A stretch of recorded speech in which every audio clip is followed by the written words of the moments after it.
Hi, everyone. Thank you for joining us today for this roundtable discussion on the zero code and really the path towards decarbonization.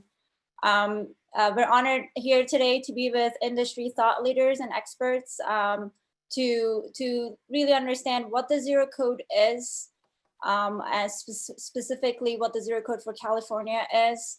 And then also talk a little bit about the policy pathways towards decarbonization.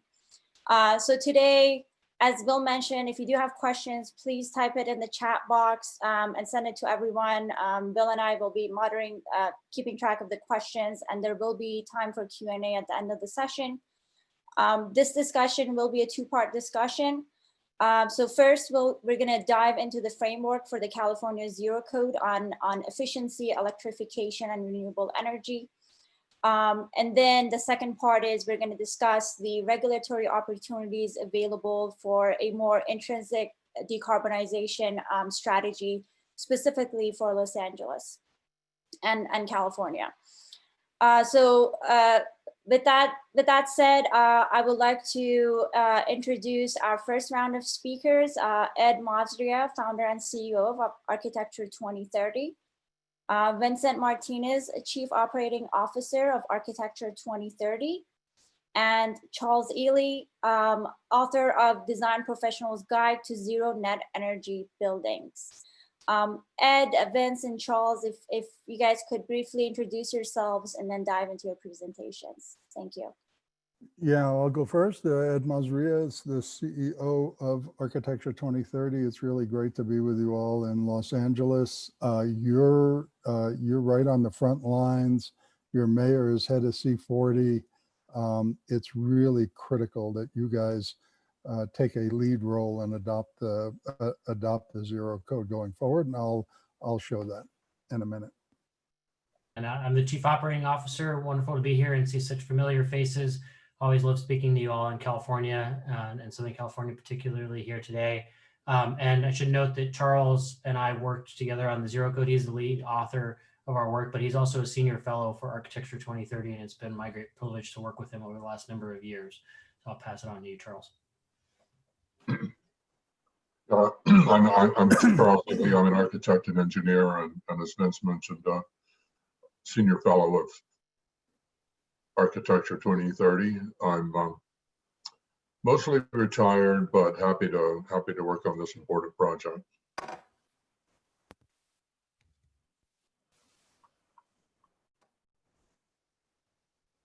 Great, thank you.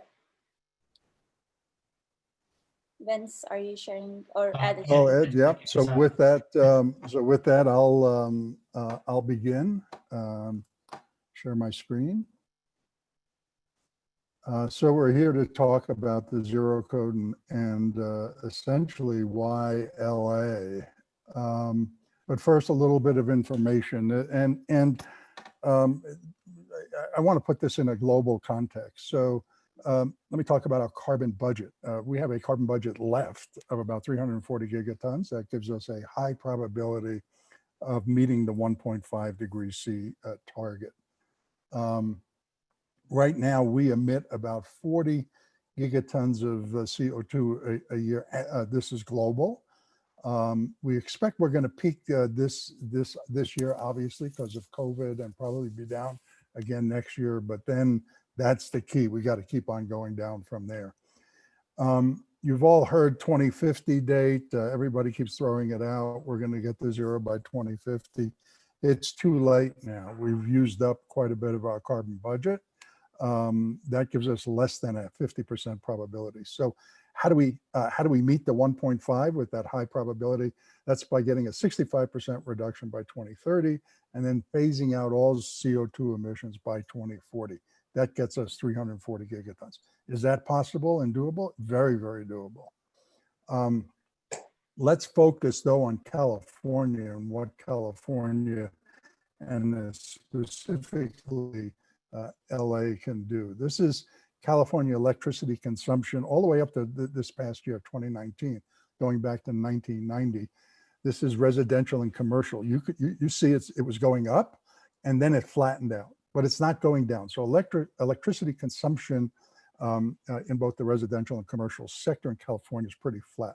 Well, what about LA? LA, you see the same thing. It's also pretty flat. So it's flat pretty much all over the state. What about natural gas consumption in California? Well, we see it went up, it went down, kind of flattened out. It's been relatively flat now for quite some time. You can see a dip in 2016, 2014, 15, and then 2016. That's because we had the warmest year in California on record ever. So gas consumption went down slightly. What about LA? This is residential and commercial gas consumption. This is pretty interesting. You can see residential followed the California trend, but commercials actually gas consumption has been going up in commercial buildings. That's pretty troubling. You see a lot of gas bans. So what about emissions?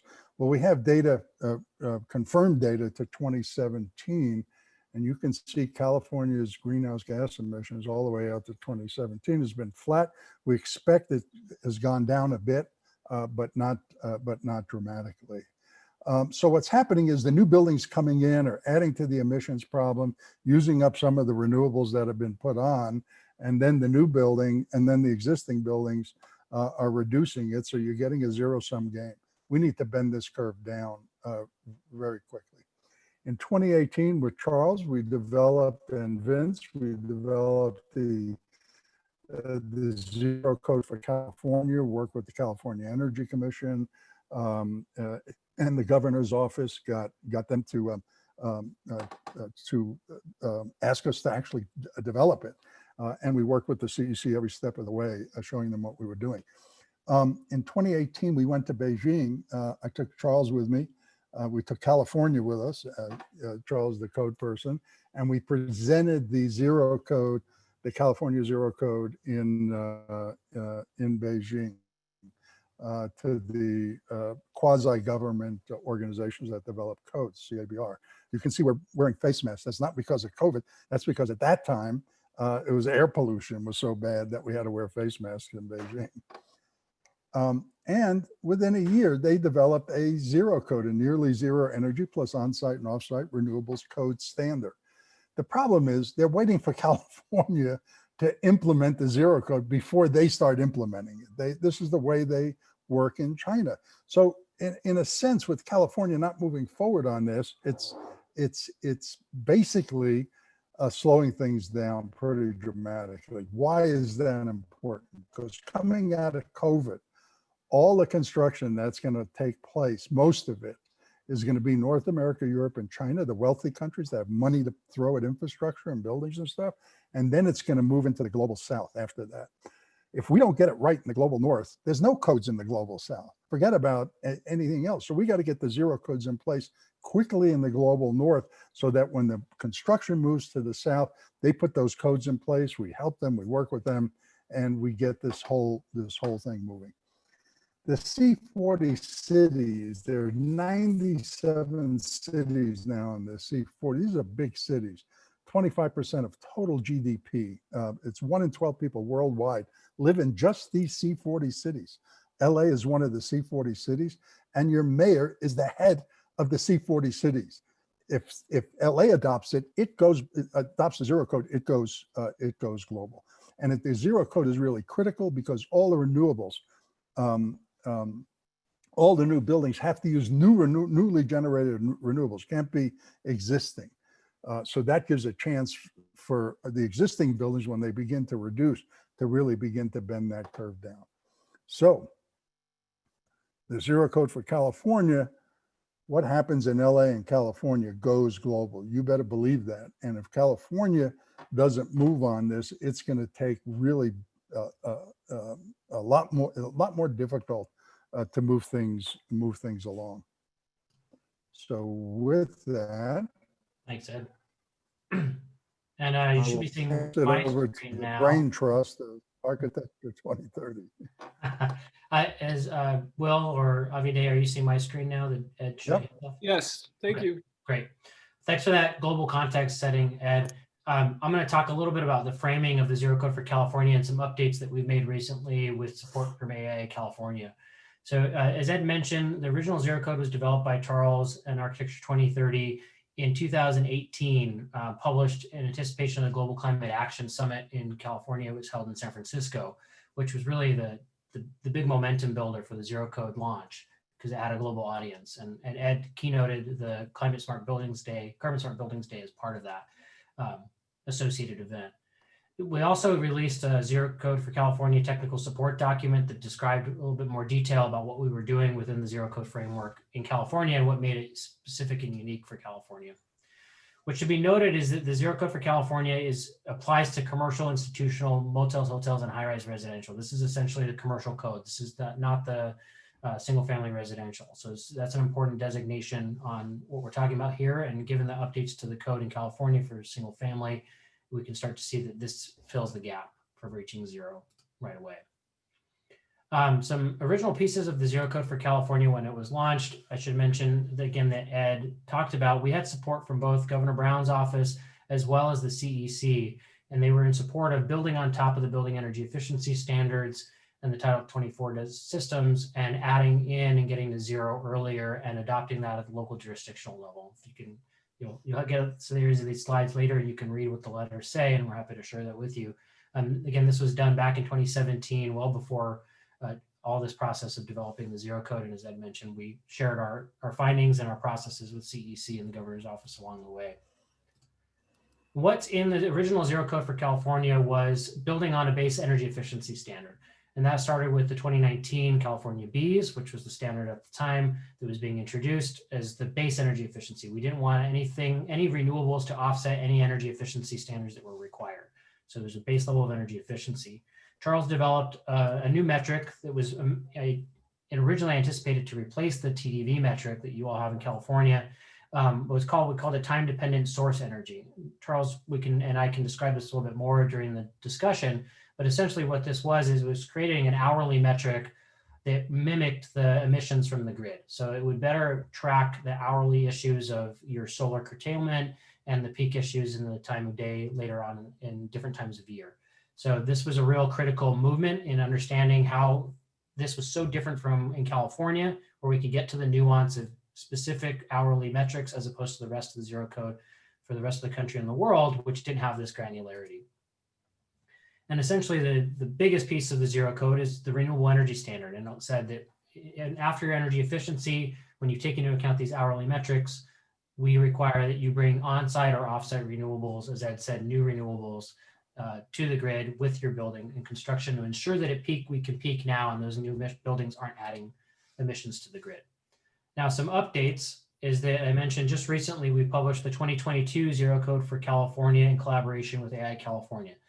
And I'm going to give you a broad brush about what this does, and Charles will go into some details. Well, certainly we want to represent the latest energy efficiency standard. So the Zero Code for California 2022 references the 2022 Bs. So that's the simple, we're ratcheting up the energy efficiency standard with the latest version of the energy code.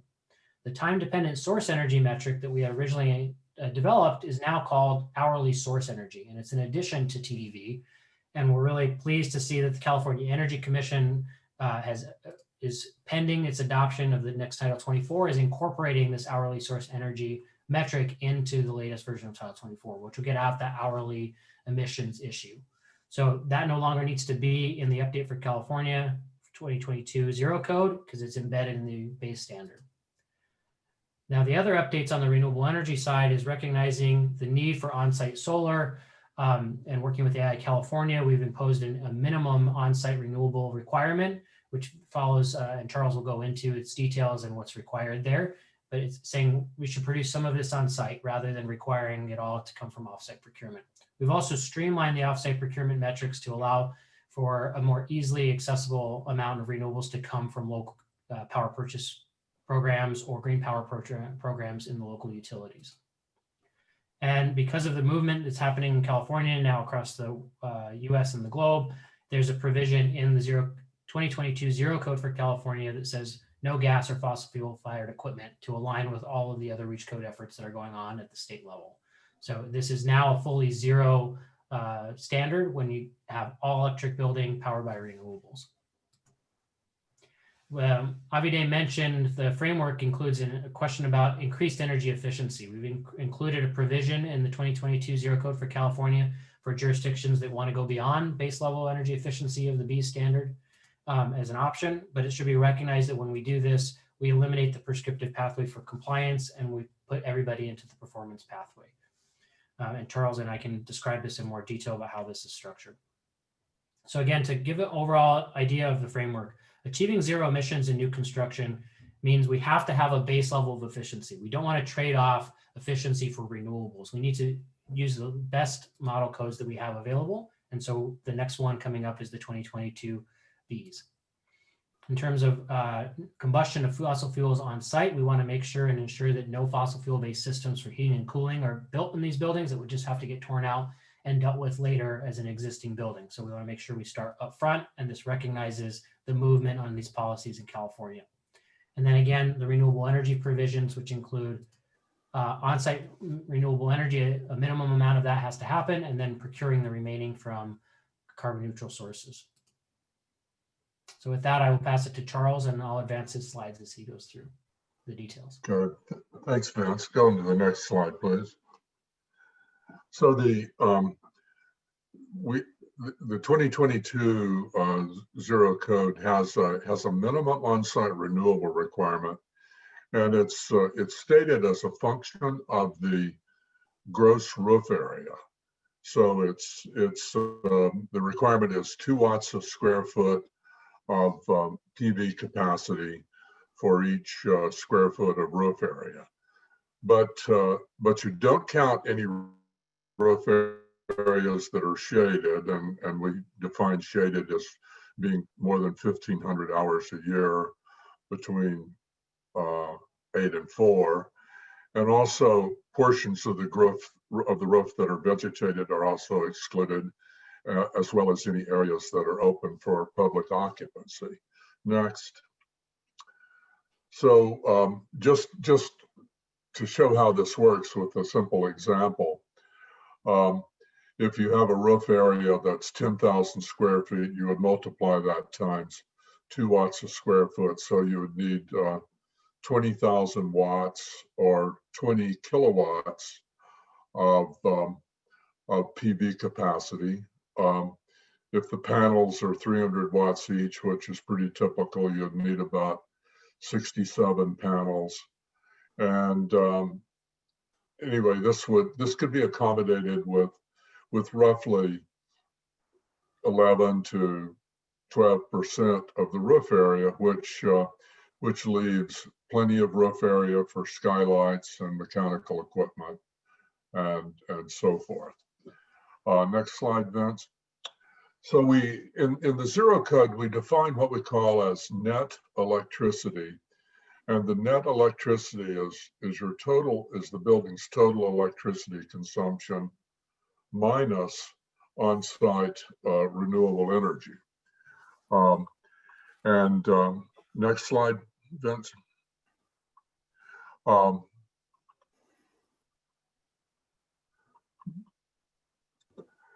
So after you install the minimum amount of on-site renewable, then you purchase the rest of your electricity from one of these programs, either community solar or a green pricing scheme, or possibly through a utility renewable energy contract. Next slide.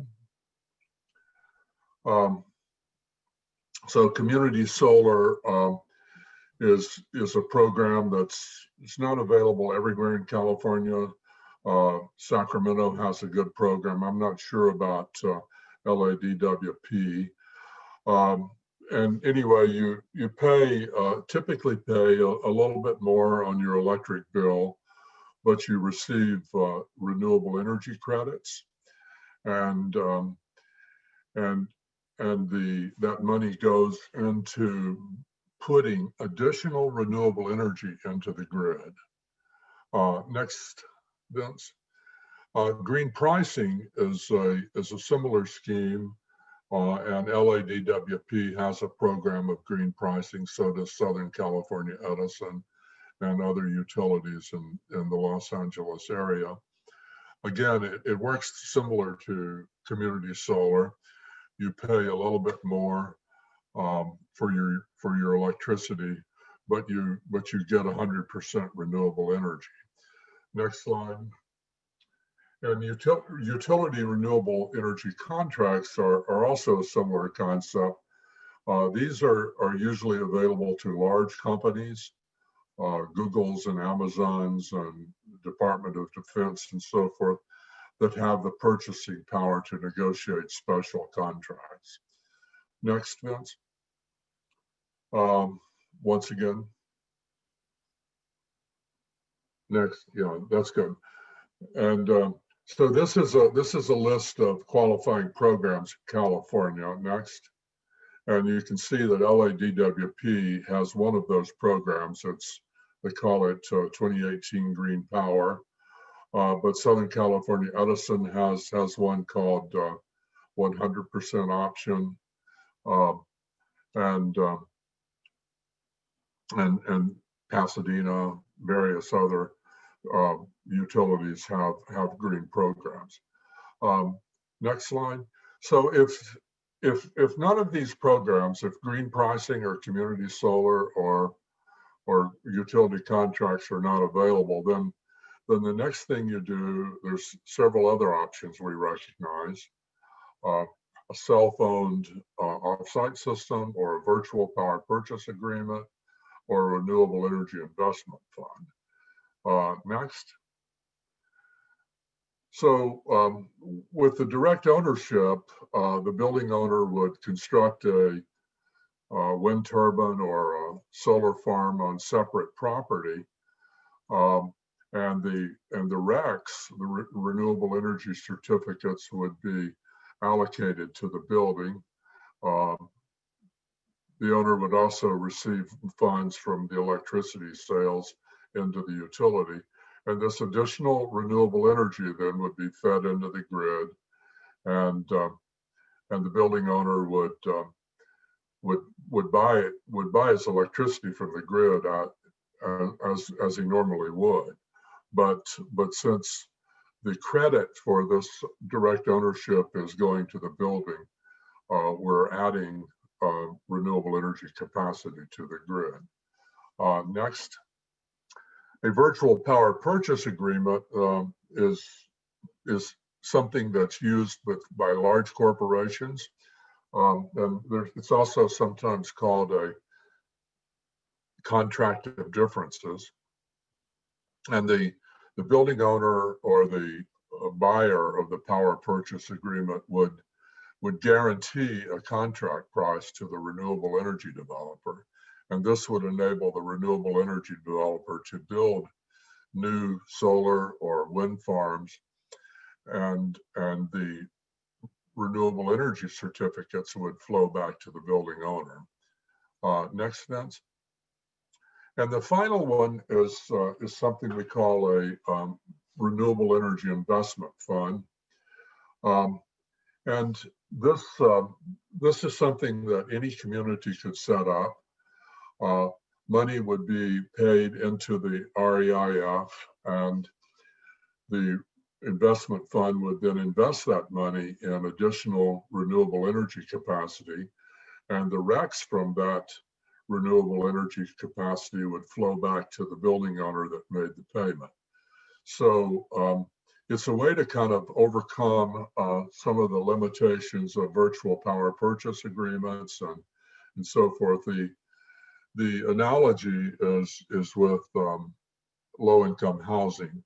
With low-income housing, the developer can either put low-income units on site, or sometimes they can pay the housing authority, and the housing authority will develop them on a separate site.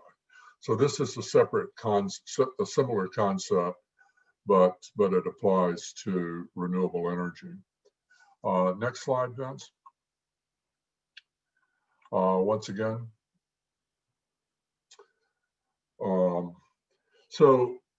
And click once more. So with with these three options, you're buying an amount of renewable electricity that's a separate purchase from your net electricity. So in this case, there's two ways to do it. With a prescriptive approach, you would look into a table that's in the Xero code. In this case, it's 42 kBtu a square foot. You multiply that times the building area and subtract out the on-site PV production, and that would be the amount of electricity that you would need to purchase from one of these options. Next slide. If none of these options exist, you can actually go into the market and buy unbundled RECs.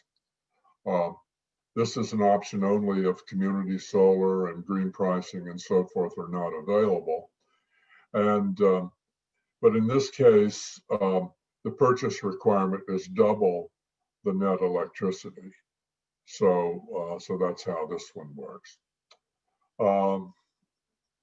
So we do have some minimum requirements for offsite renewable energy. There must be a 20-year contract which will provide durability. The RECs must come with a deal.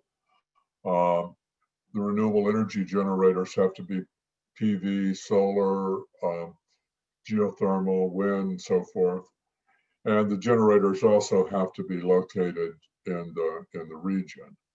Next slide, Vince. So the key points here, just to summarize what Vince and I have mentioned, is the hourly source energy is the metric. The latest version of the California Title 24 standards is referenced. On-site combustion is prohibited. All buildings must have a minimum amount of PV capacity. And the net energy that you buy is not discounted as it was previously because we have tougher minimum requirements. And there's an option for local jurisdictions that want to require beyond code energy efficiency. Next. So anyway, the goals of electricity, of electrification and Xero code are compatible. We want to assure that there's 100% clean electricity, and once you do that, then you want everything to be electric and you don't want any on-site combustion. Next. So we've talked about this derivative. Click once more, Vince. There's also a version of this in the ASHRAE standard 189.1, which is the International Green Construction Code. Next. And also there's an optional appendix to the 2021 IECC. These are not relevant to California because California has its own standards, but I wanted just to point them out. And next slide, Vince. And then I invite you to go to xero-code.org, and you can download any of these documents, which will provide more information on what Vince and I have shared with you. So I'll stop there and we'll take questions a little bit later, I guess. Thank you very much.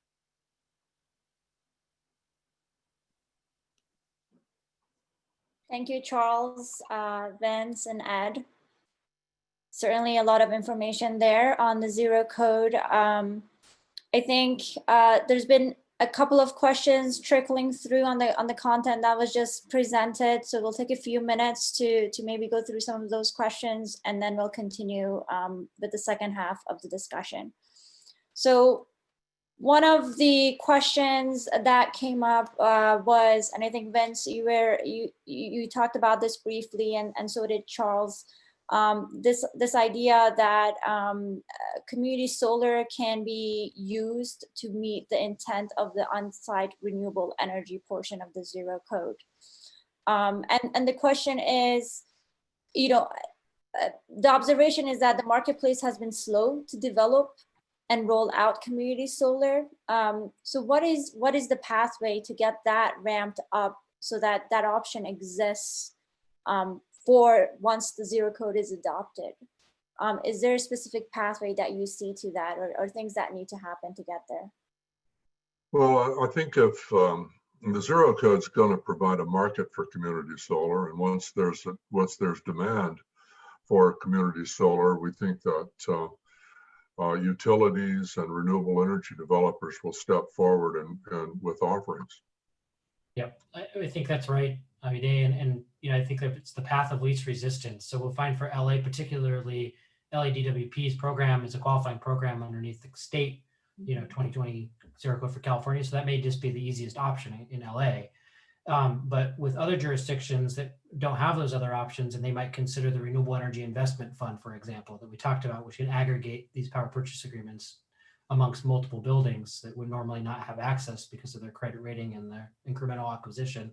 And that creates a pool of funds now that if a utility did not have a program available to it, now there's a motivation for them to develop one, whether that's community solar or a green power purchase program. And green pricing is available throughout the Los Angeles area through LADWP and Edison and others.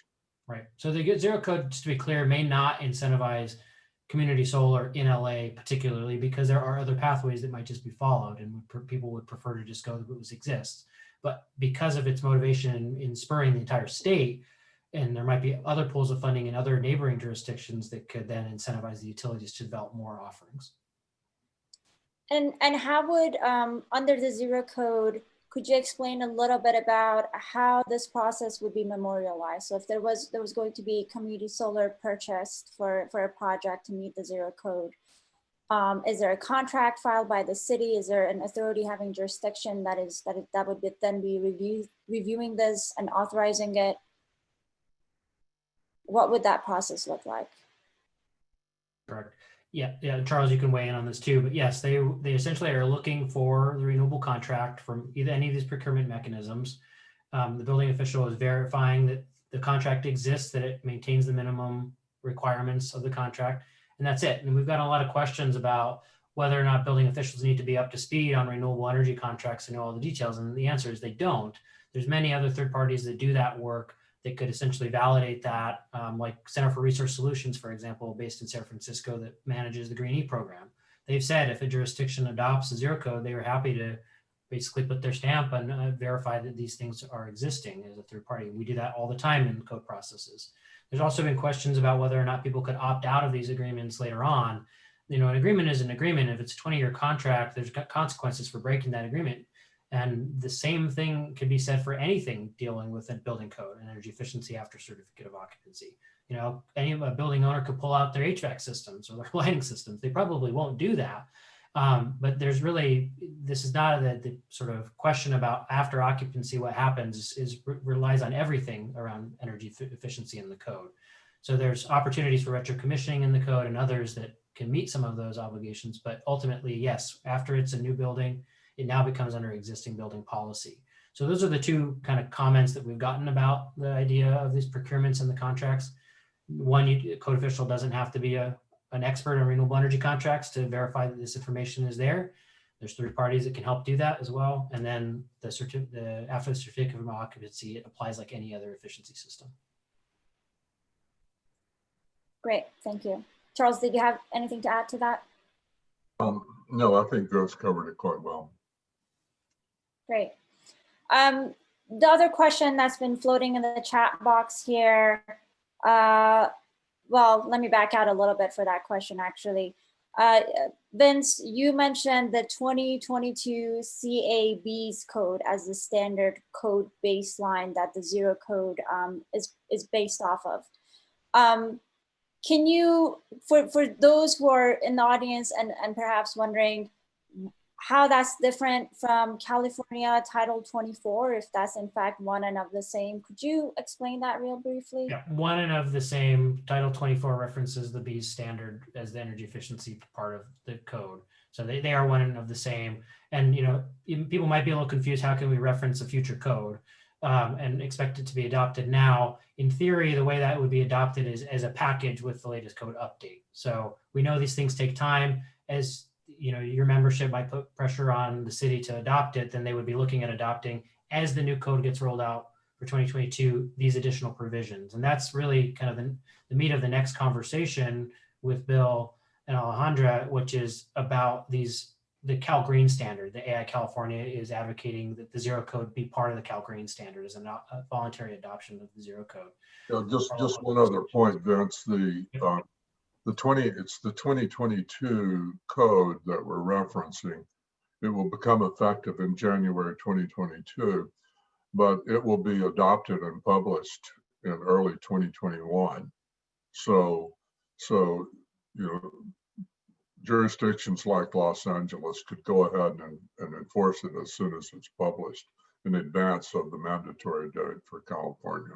And there's a couple of specifics too, obviously, that's worth noting as to why this update with AI California of the 2022 and why we referenced that in the Xero code of 2022.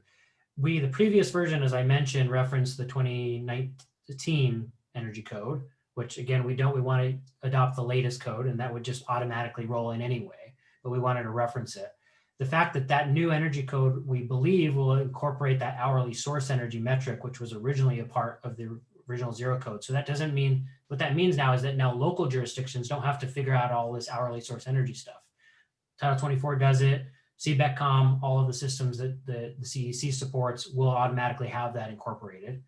And then the other additions were to streamline adoption, like getting rid of the procurement factors for renewables so that you could just accept the LEDWT program as is. That AI California really helped support that as a streamlined turnkey option for the updates for the Xero code for 2022. So those are all purposeful in waiting until the 2022 arrive and bring it with it. Right, and it's certainly a great strategy to use the state code that's already out there and it's being written as we speak, to use that as a baseline and build off of that. That's certainly a good strategy. And I think there's a couple of more questions here that I think will tie in more with what Bill and Alejandra are about to speak about for California and Los Angeles. One last question that I think should be posed to this group is whether there are any plans to incorporate embodied carbon metrics into the future Xero codes. I can speak to that. So this embodied carbon has been becoming a major issue, and Architecture 2030 has been working on this topic for about a decade. Rather than incorporating the building energy standard or in the building code, Architecture 2030 has engaged with the Carbon Neutral Cities Alliance and a consulting firm called BioNova based out of Helsinki, Finland, and produced a report on a variety of mechanisms to regulate embodied carbon through both zoning, land use policies, regulations, programs. It's about a 100-page document. It recognizes 50 potential strategies. So rather than honing it in on one particular thing with the building energy code, it's really a vast universe to affect embodied carbon. And so I'm happy to put a link into the chat into that document. We're in the process of taking that information, distilling it down to the high impact strategies that a jurisdiction could adopt at a municipal level. There's also work on this going on at the state levels, policy, and at the federal level. So this is going to be a big ecosystem of embodied carbon policies. It doesn't mean that the building energy code doesn't have particular use, or building code particularly, probably. The structural code might have particular uses. And there's great precedents in California already with Marin's low carbon concrete, for example, as one of those potential strategies. So it is a bigger universe, but we decided to focus this on operations, electrification, renewables. This is yeah, there's also one other thing that's that I think is going to be very relevant and is going to come very, very quickly. And that is through the specification system to deal with embodied carbon, because that's normally where it lies. And we're beginning to see policy that will support that. So during the specification process, for example, and the bidding process, if you have a lower embodied carbon and you meet all the specifications, then you get preference in terms of selling your product to a jurisdiction, a state, could be a city, could even be private developers. we're going to see that happen more and more, and that's a very quick way to reduce embodied carbon in different types of materials, especially concrete and steel. Ed, would you mind clarifying what you mean by specifications? Are we? Yeah, so let's say a state is doing a building. They're a state building, for example. They're building a building, and there's going to be a lot of concrete. It's a concrete building. Then what they do, what's happening? This is happening, beginning to happen in New York, where legislation has been introduced.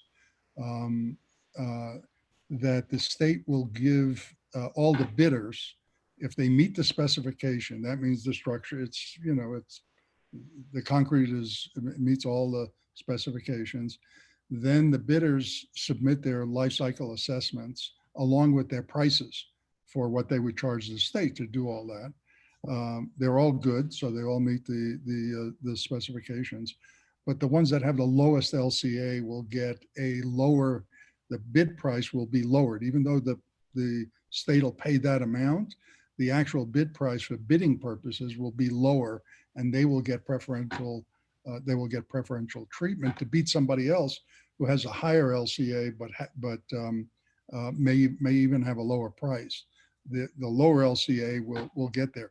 That then sets up a whole roadmap to get to zero as quick as possible, because no one wants to go and bid on a project and then lose out on some massive, concrete project. Could be roads, could be whatever that the state builds. So that's a very simple way to do it without having benchmarks and doing all sorts of things.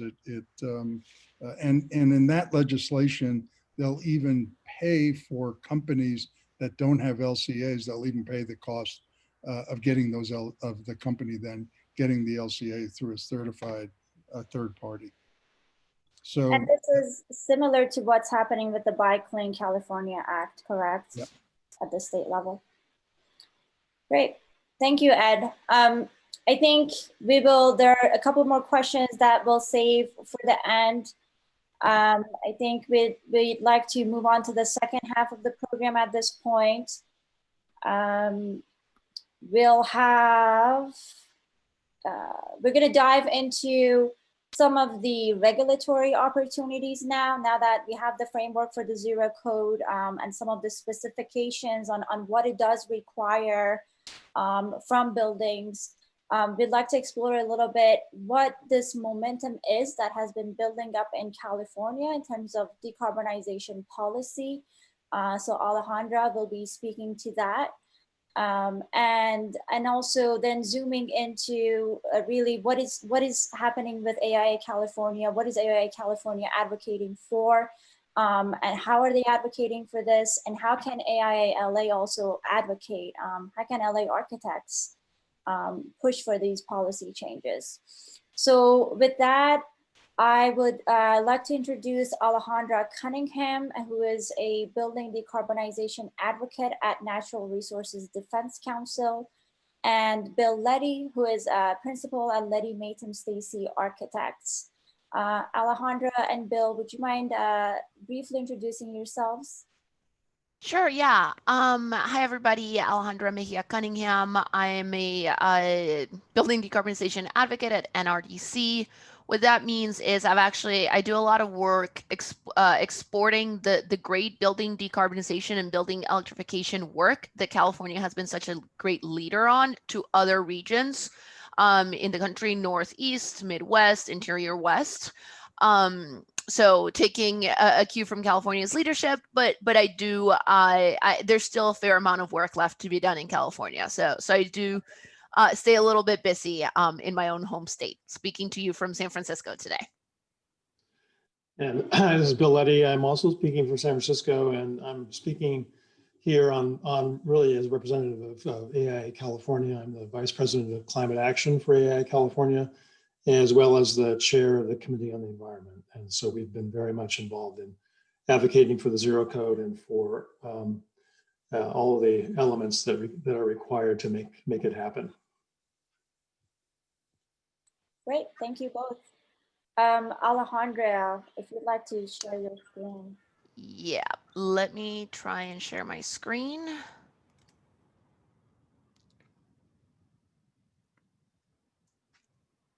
Can you see the slide deck / hear me? Yes. Let me try and put it on. Apologies, I'm working with a dual screen system, which is always a challenge for me.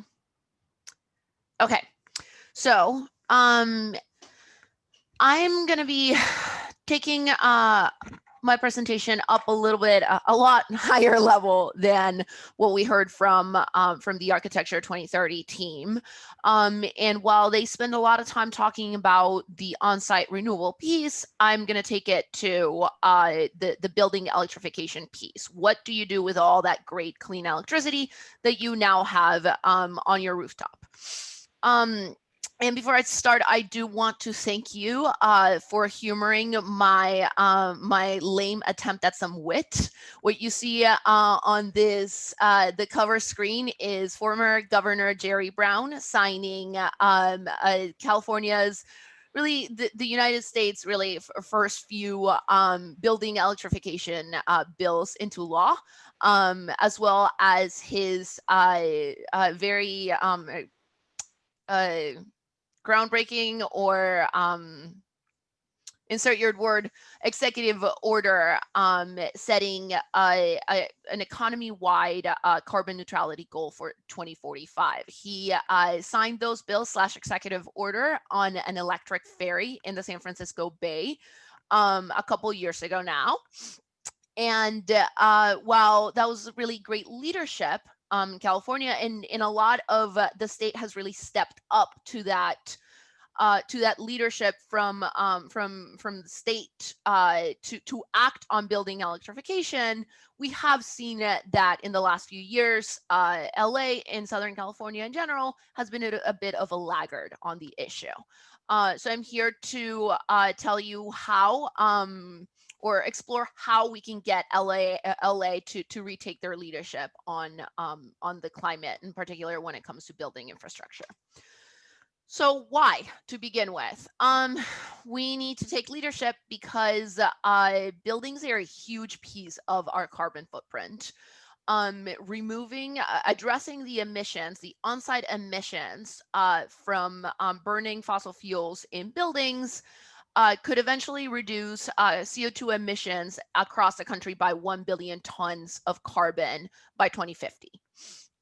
What exactly am I talking about when I'm talking about building emissions? It's anything that is not generated offsite or generated anywhere in the form of electricity and then used in the building. Largely thermal loads. Thermal fossil fuels in particular, the energy we use to heat and cool our mostly heat our buildings and heat our water, with a little bit of cooking. So again, as I said, this can cut emissions by 1 billion tons of carbon per year by 2050. It's not insignificant.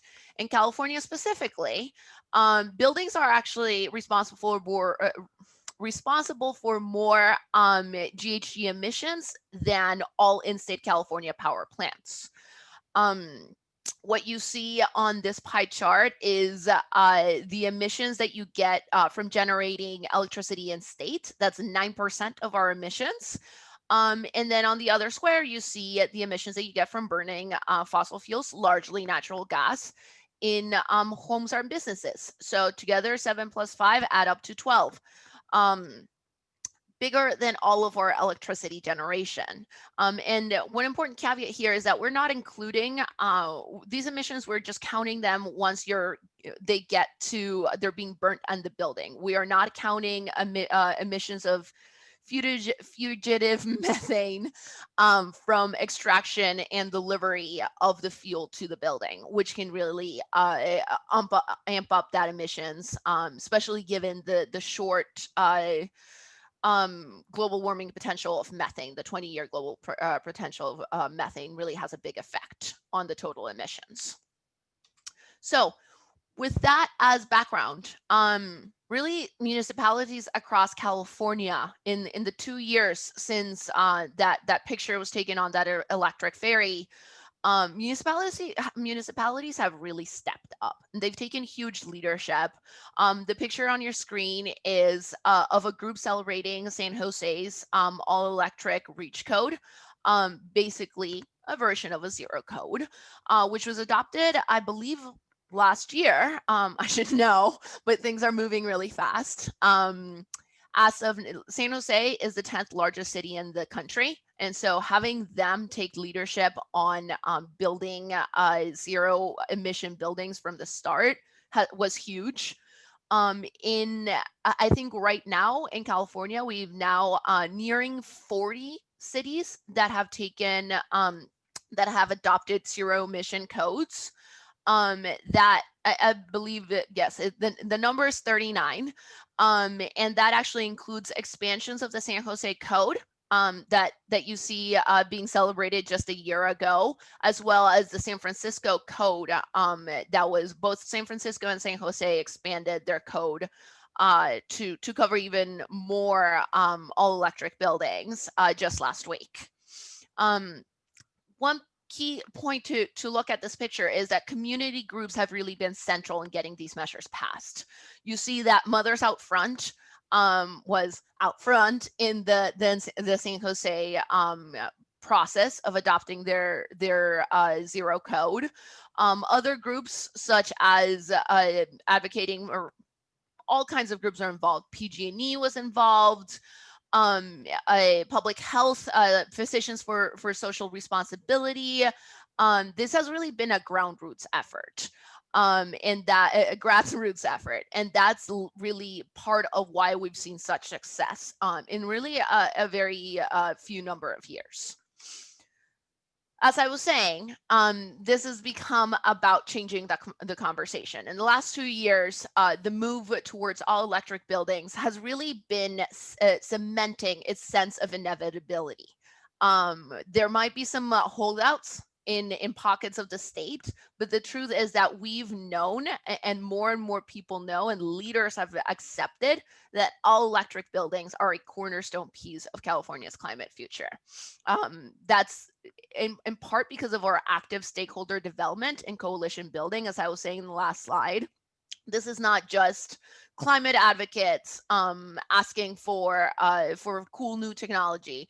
It's really moms that are concerned about the future and current health of their children. It's environmental justice groups. It's a broad coalition asking for change.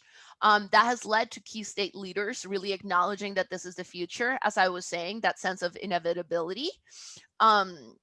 Understanding the health and air quality implications of fossil fuels in buildings. So making it more than just about the future climate, but as I was saying, current indoor air quality is in our homes, especially when we're stuck inside our homes for months at a time.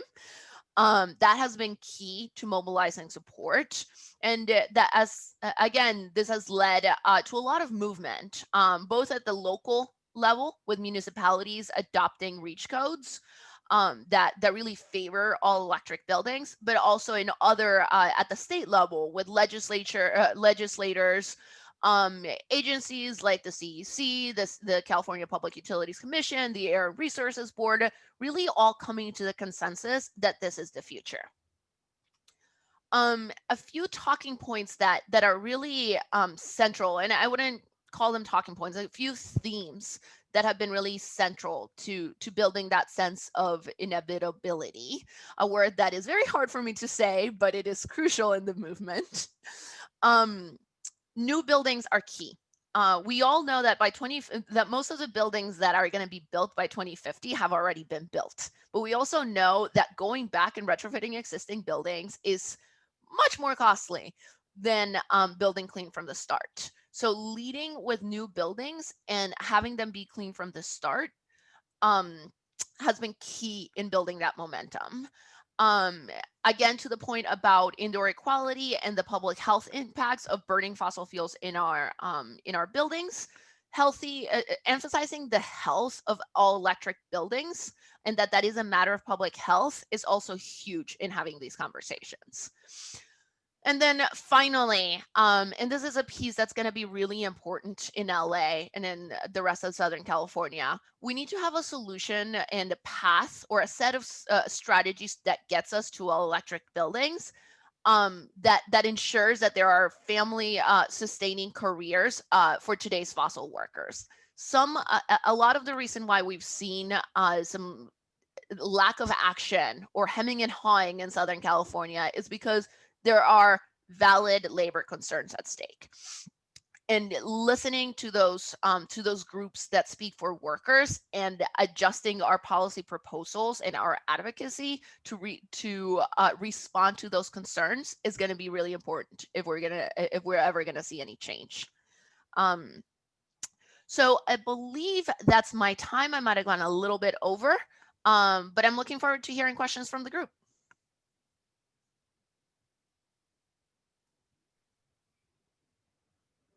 Thank you, Alejandra.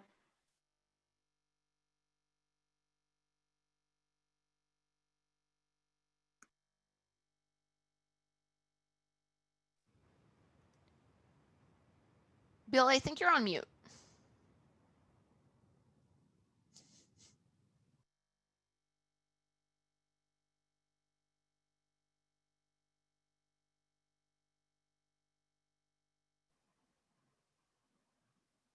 I think you may be muted, Bill.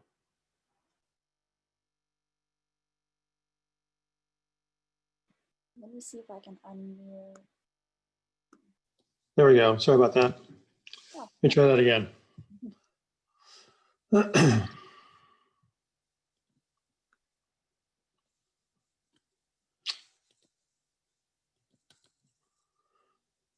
I had this down and apparently I didn't. Here we go. All right. Share screen.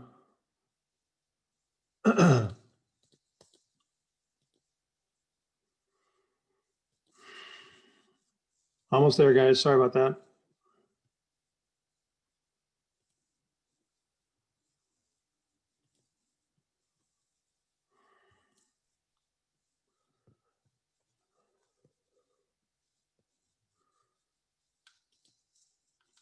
Can you see my screen? Yes. Okay. All right. Sorry about that, the delay. So as I said, I'm here representing AI California and our advocacy around the Zero Code for California. And I'd like to talk just a little bit, zooming out a little even further, I'd like to talk a little bit about tipping points. And as we all know, we're sort of in the middle of many tipping points that seem to be converging all at the same time. And certainly, you know, the issues around systemic racism and COVID-19 pandemics are approaching tipping points, but also, of course, we're approaching a climate tipping point on the one hand, and also a social tipping point on the other, which would allow us to deal with the climate tipping point. And by that, I mean preparing society to make this radical change that we have to make to get to zero carbon. So I think as Ed mentioned earlier, you know, there are all sorts of evidence that the climate is you know, as we know, is ratcheting up as fast as beyond all the models that we can predict. And but at the same time, you know, we have climate scientists believing that, or worrying about the idea that there could be an imminent tipping point where all models are put away in terms of the chaos that takes over in the climate emergency that we're within. So the tipping point of creating the social desire to actually achieve the change that we need is now. It's the next 10 years. And as the UN Intergovernmental Panel on Climate Change mentioned almost exactly 2 years ago, that avoiding catastrophic climate impacts requires a rapid and far-reaching transformation of human civilization at a magnitude that's never happened before. So, I think in 2019, the Rocky Mountain Institute made the statement that every building we touch over the next 10 years needs to be brought to zero emissions in a way that is both cost effective and supports decarbonization of the grid. So, I think what used to be at least within the architectural profession, used to be creating sustainable buildings in the cities used to be an ethical proposition. Today, zero carbon is an existential necessity. And Ed already addressed this. I think the idea of California, being the fifth largest economy and a center in the world and a center for global innovation. The fact that, the nation and the world are watching how we respond to climate change. The fact that now more than ever, I think the idea here is that California has to take a position as a global leader and move forward with aggressive, radical decarbonization. So if radical decarbonization of the environment is no longer an option, we have to cut through the red tape of policy and quickly change our building codes. And we think that will unleash a flood of innovation and economic development, again, at a magnitude that never happened before. So I think the idea here is that we feel that whereas high performance buildings used to be a nice to have, now it's a gotta have. And I think the idea is that this is an opportunity to really transform our economy as well as our globe. So what AI California has been doing in our climate action policy in advocacy, I want to commend two folks who've been leading this effort on behalf of AI California, Mike Malinowski and Scott Shell, who are on the call and can take questions as well, at the end of this. In July of 2019, the AI California board voted unanimously to support adoption as quickly as possible of the Zero Code for California.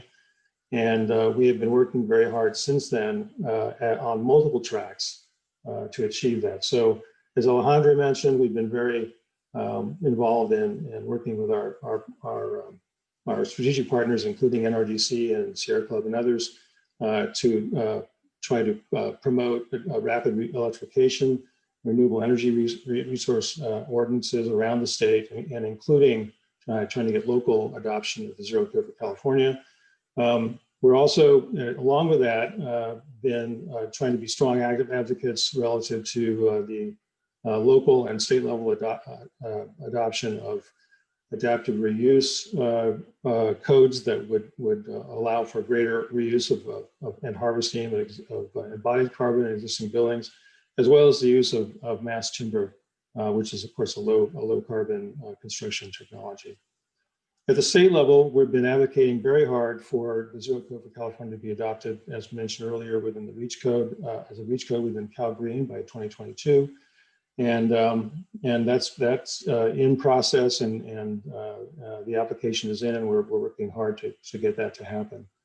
Also at the state level, on another track, we're continuing to advocate for Zero Code for California to be adopted in Title 24 absolutely as soon as possible. So what we're doing, for a whole variety of things, we've been writing letters to Governor Newsom and other state government agencies, engaging the code process and working with legislators and the California Energy Commission, collaborating with our strategic partners, and then even down to sending out our volunteers from our 11,000 architect members around the state to local city council meetings to advocate for electrification and local electrification and renewable energy ordinances. But as we all know, change is hard, and we have to do more. I think the pace of bureaucracy the snail pace of bureaucracy that is the norm is not suited to the urgency of our climate emergency. So we have to push harder to hasten the social tipping point, the point at which society really understands the importance of radical change in how we build the built environment. And that brings us back to Los Angeles. And as Ed mentioned, I think the point here is that if Los Angeles were to adopt the Xero code for California, that would be a huge tipping point for the state, for the nation, and for the globe to push harder on achieving this social tipping point around climate action that would allow us to also, besides avoiding the climate tipping point, hopefully, would also generate an enormous amount of economic development. So with that, thank you, and I guess we'll take questions. Thank you, Bill and Alejandra.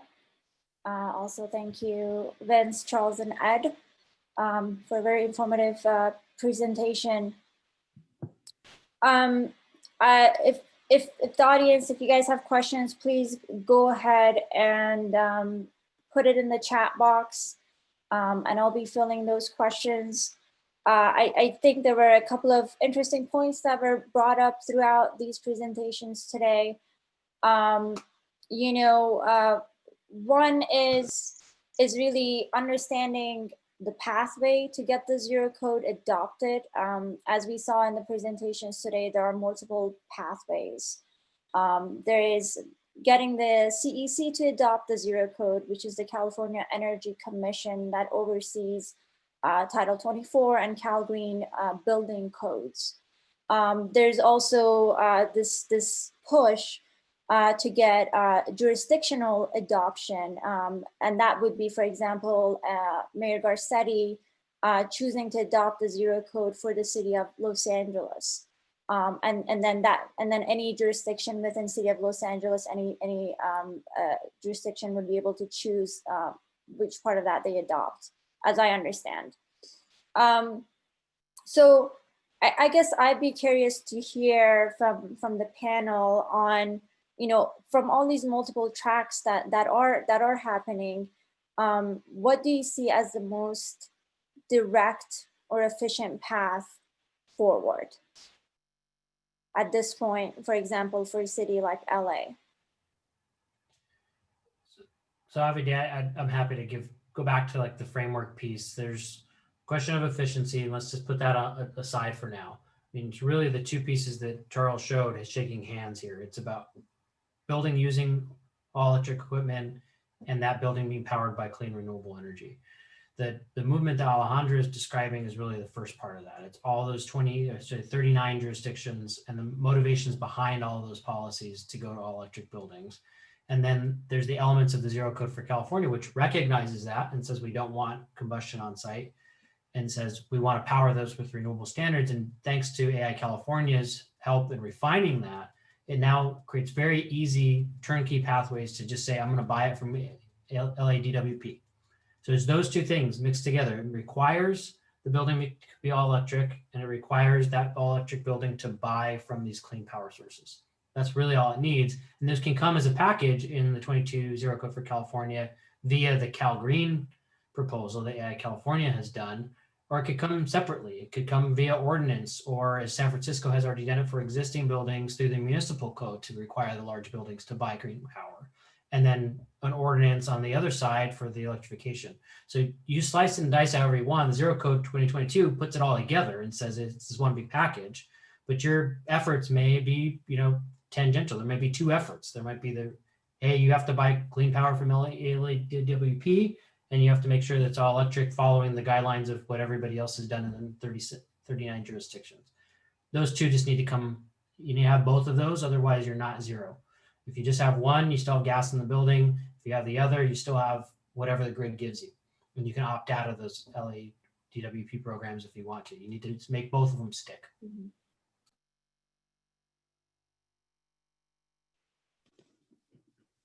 Thank you, Vince.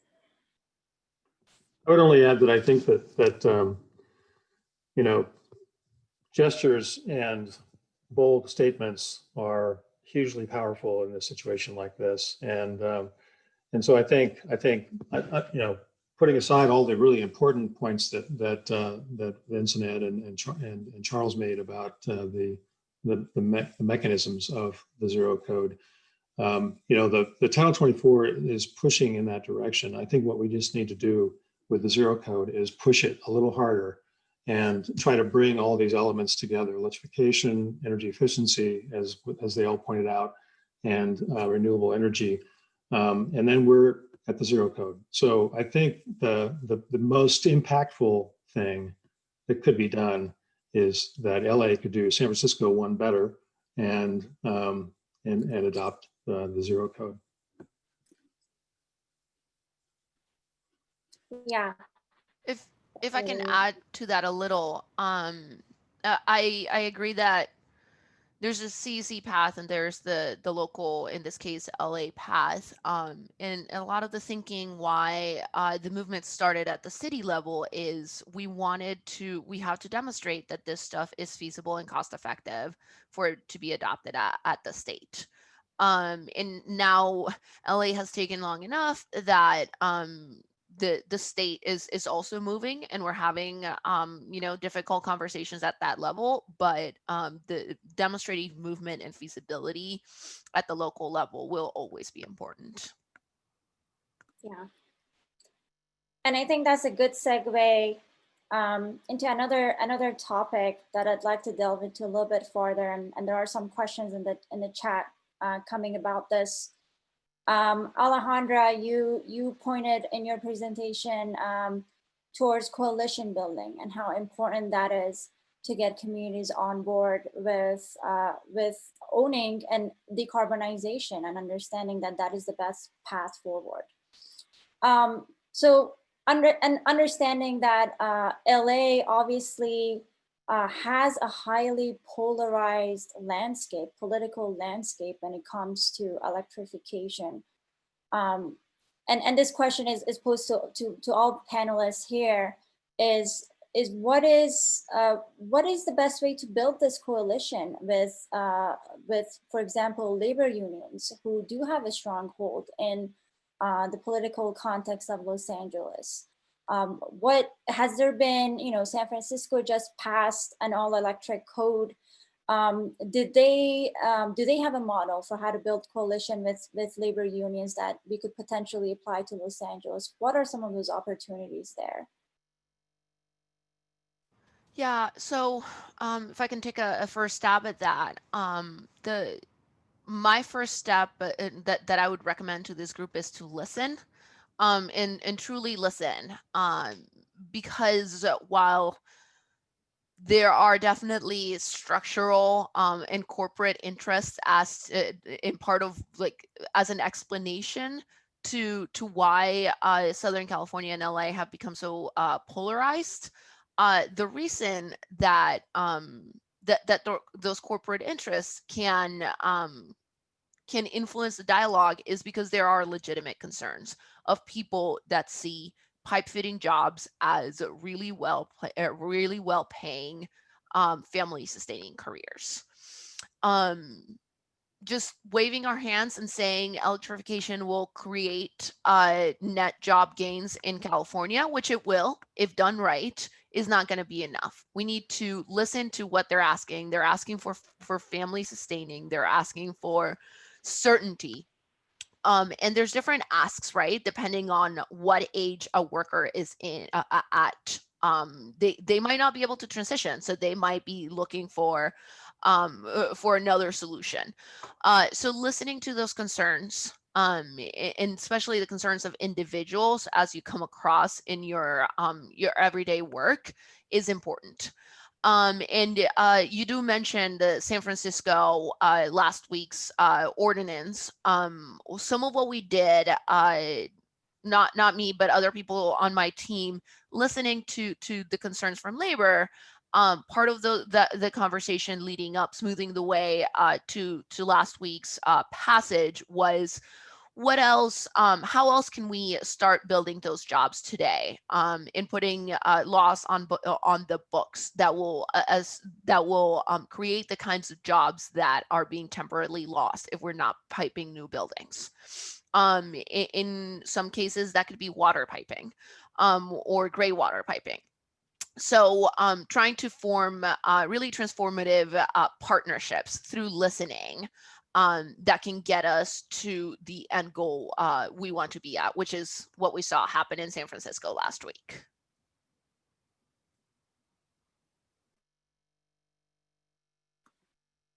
Great. So it seems that really the best way is for us to be cognizant of what labor transition would look like and what that pathway would be. And it's understood that, of course, audience here, mainly architects, perhaps engineers, may not be super tuned into that. So are there certain organizations or partnerships that do need to happen? For example, for AILA to be able to advocate on behalf of architects for decarbonization. I know that AIA California, for example, is working closely with NRDC. Was somebody trying to? This is John Zinner. I'm co-chair of the U.S. Green Building Council LA Chapter Decarbonization Committee, and we're working to merge our efforts with yours. So that, and as Stephen knows, so we're getting really close to that. On the labor side in Los Angeles, the LADWP unions have been very upset with closing down the gas power plants. They've been marching outside the mayor's home. They did that when we were having a sustainability event there. So that's a big piece of what's going on in Los Angeles, is that union is very vocal and very loud and very powerful in City Hall.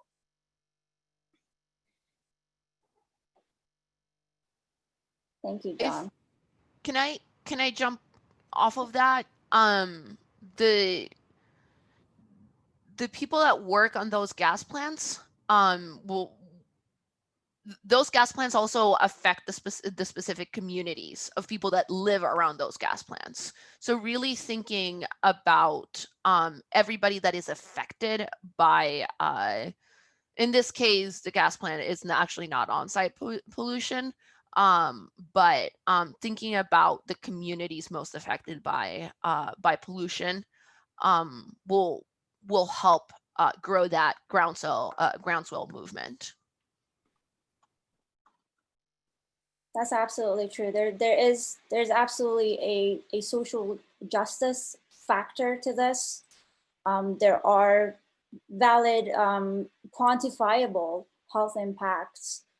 And maybe that is something that we ourselves need to be better aware of and better communicated as well to our clients and anyone that really we interact with as architects. I think that will be a big piece of it. I'm guessing that probably most folks on this call are aware of why decarbonization is important. And the positive impact of going all electric, even as far as design and the built environment goes, but really taking that step beyond the built environment. How does it impact the people? That is a piece that we can all, I think, better communicate. Regarding, so switching tracks a little bit, regarding getting City of LA and really finding a pathway to Mayor Garcetti to consider the Xero code. And I say this understanding that Alejandra and Bill, you're in San Francisco, you're in NorCal, so might not necessarily be in tune with what's going on with LA. But is there any, and maybe Bill can jump in here. I know Bill has been working on behalf of AILA's advocacy efforts. Have we established that connection? Has AILA been able to establish that connection with the mayor And have we even spoken with, for example, City of LA's Office of Sustainability, and do we know where they stand on the Xero code? And I do wonder, Will, if you want to speak to this a little bit. I know we are early in our efforts right now and trying to really mobilize membership to be the boots on the ground for this type of advocacy. Yes, thank you. And for everyone that's on this call today, you know, we've had over 130 people, and I really am truly grateful for everyone's participation. Our annual legislative day at City Hall this year, of course, will be virtual, which will probably work in our favor to optimize participation. We have a series of virtual meetings confirmed for December 3rd, as well as December 4th. And also, we will be meeting with Councilmember-elect Kevin De Leon and amplify some of his sustainability strategies. And then we have a meeting confirmed both with the Office of Sustainability on December 3rd, and then again with the mayor himself on December 10th. So I really do look forward to the leadership of Deborah Gerard and everyone else on this call that can sort of participate in those meetings, because I feel like now is the time that we really need to put that political pressure from the AIA's point of view. I think there's a win-win argument here. I do anticipate having meetings with DWP and with Building and Safety. That's confirmed as well. And I think they just need to see that we are here willing to work with them, especially from a just transition point of view with stranded assets, and recognizing that there's an opportunity here to really transform the rest of the world with Los Angeles's leadership. And so with that, I put into the link, everybody is welcome to RSVP. I will be sharing with everybody all of the Zoom links so that you're able to register for each of the meetings that I have. I have about 14 various council members confirmed. I have BOE, Building and Safety, various offices from the mayor. And then one of the advantages that I'm really excited this year, we have Christopher Hawthorne on our board of directors, who's City of LA Chief Design Officer. And we really look forward to building that relationship to further connect with the mayor's office. And with the Office of Sustainability in specific, the relationship there is strong. Dominique has been a fantastic liaison for us, you know, from her time with USGBC LA. And I think they do have open ears. We just, as an organization, need to build these collaborative partnerships with all of the other stakeholders and come together on a way that the path forward. And I think there is some clarification. I think with regards to, we're asking for something that doesn't yet have adoption, but yet there's an opportunity for us to adopt it. So just want everyone to kind of to recognize, and I'm very thankful for AIA California's leadership. So I don't know if Deborah or Nikki want to share a few thoughts, or Michael for that matter. Well, this is Deborah Gerard. I'm current 2020 president of AIA California. And I just want to say, as a resident of LA, a practicing architect in LA, I think this is the moment that we have to get appeal to the political side of Garcetti. He's a very political creature. He's looking for his next gig. He's termed out, and he is the chair of the C40. We really have to appeal to his legacy and helping him understand that this could really positively shape his legacy. And because talking about it in terms of what it does for the air or the environment or even social justice, I don't know that any one of those things is enough, but we got to really talk about this in the global stage of what it could mean for him globally, is my 2 cents. Yeah, this is Ed. Just on that, we're going to be holding a massive meeting of the entire built environment in London just prior to the COP, the week prior to the COP. C40 is one of the, some of the staff we've been talking to as being one of the partners. We could make that platform available to Garcetti to announce that they adopt the Xero code and that all the C40s ought to do it and everything else. So that would be huge, because the whole idea of holding it before the COP is to get maximum PR globally. So we're not competing with anybody in the COP. And so it'll be with all the professional organizations, a lot of the building sector folks, the planners, the firms themselves, manufacturers. It's going to be quite something. So we're talking to this. We've been in conversations with the staff at C40, but not with LA directly or him directly. So that's something, you know, that you might be able to use politically.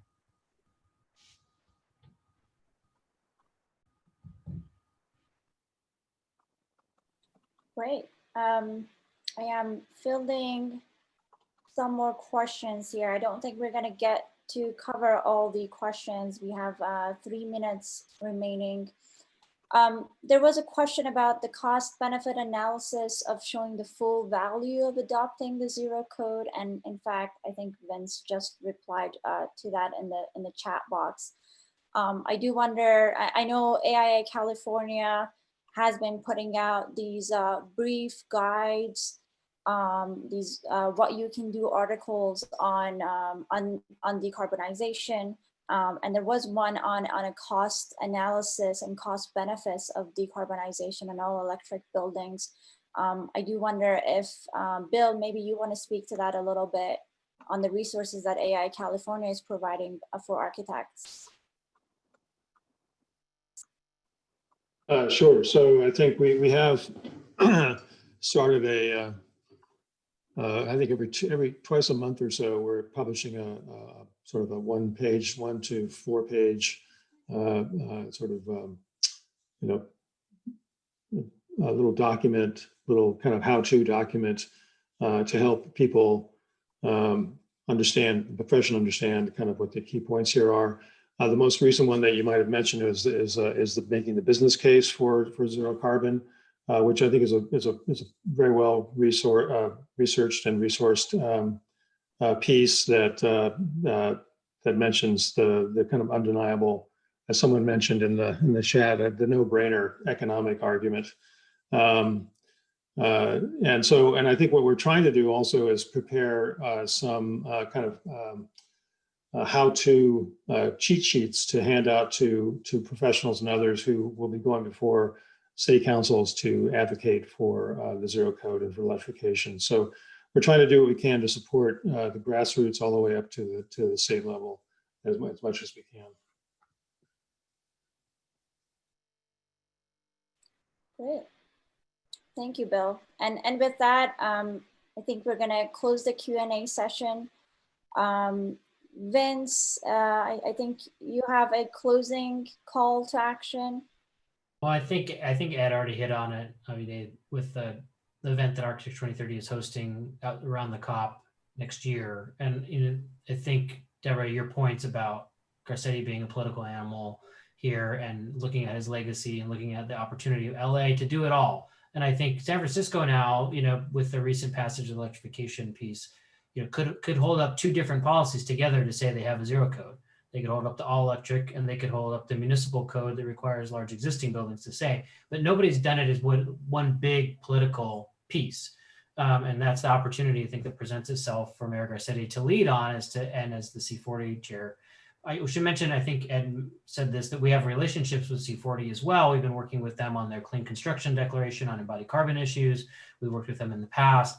I think this has got to be a multi-pronged effort. Certainly having people locally at LA and their partners and the local community organizations that Alejandra mentioned, putting from the grassroots up, and AI California, AI Nationals, big motivation around climate action and the Xero code that they've been doing for the last 1.5 years and now moving forward is also another big pressure item. And then Architecture 2030 is happy to use our relationships at C40 level to get a more of a global perspective. And so we've talked about breaking up this dialogue into those 3 different sectors, the local conversation, the state conversations, and the global conversations to try to move things forward. Thank you, Vince, and Ed and Bill. Thank you. Thank you all. We really appreciate hosting this, Will and Davide. And if there are any questions about the updated 2022 Xero Code for California, please email us, get in touch with us. We want to make sure you're prepared for your day of action here on December 3rd with AILA. Thanks, everybody. Yeah, thank you so much for joining us today, and stay in touch with AIA Los Angeles and also get more involved with AIA California. Thank you so much.